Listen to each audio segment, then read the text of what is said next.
Okay, we're going to go ahead and talk about lines in the coordinate plane. We already went over slope-intercept form, but I want us to look more at the slope today. So who can tell me what slope means, or how to find slope? Annie? The rise over run. Good. Slope is rise over run. We often use m to represent slope. So I'll say m equals rise over run. Well, what that means is if you're looking at a coordinate graph with an x and a y coordinates, what you're going to see is you're going to pick your line, 2 points on that line, and the rise is talking about the vertical change between those points. So this distance right there. Okay, and the run is talking about the horizontal change, or the change in x, which is this distance right here between those 2 points. So really we can say that rise over run is equal to the change in y over the change in x. Now sometimes if we're given a line in slope-intercept form, well, they'll tell us what the slope is. But sometimes you're going to have to find the slope just by being given these 2 points. So we'll call this point 1. We'll write it as a coordinate with x first and then y. And we'll say this is our second point, point 2. Okay? It doesn't matter which point you call which, as long as whichever you label both of those coordinates with the same number. So if this is our first point, then this is x1 and this is y1. And if this is our second point, then this is x2 and this is y2. Then all you have to do is to find the change in y.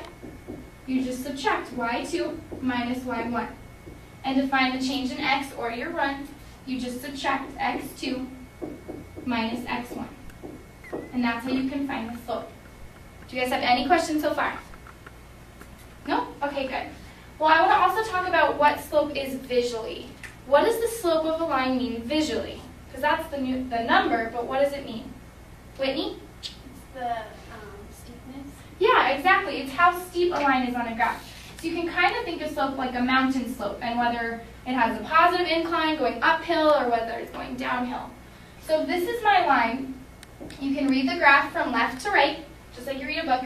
Well, if I read this graph from left to right, what is that slope doing? Am I going uphill? Am I going downhill? What's happening? Going up. Good, it's going up, Brent. So that means it's going to be a positive slope.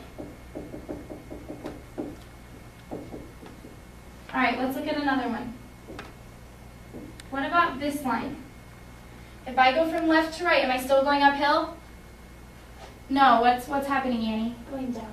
Downhill, so what kind of slope would I have? A negative. Good, a negative slope. Okay, let's look at this one.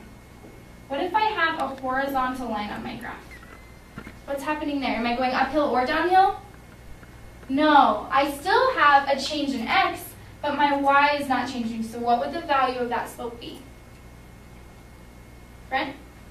Is it y equals 1 or 0? 0. Good. It would be 0 because our change in y is 0 and we still have our change in x between our points. So this would be a slope of 0. Good. Let's look at this last one. What if I have a vertical line like this? Now do I have a change in y? Yeah, I do. I'm changing from this y to this y to this y. Do I have a change in x, however? No. So that means we'd have some change in y and then we'd be dividing by 0. Ross, can we divide by 0? No. No. So what slope would that be? It's not possible. Not possible. Good. So it's undefined. Okay. I want us to use what we already learned and look at this problem. It's on page 4 in your ACT booklets. It says, if line M passes through the points -1, -1, and 2, 3 in the standard xy coordinate plane, which of the following is true of the slope of the line M? It must be positive, it may be negative, it must be negative, it must be undefined, or it must be 0. Well, Brent, what do I want to know about this? If the slope, or what the slope is. Yeah, good. We want to know what the slope is. All right, and what do I know already from the problem? What does the problem tell me?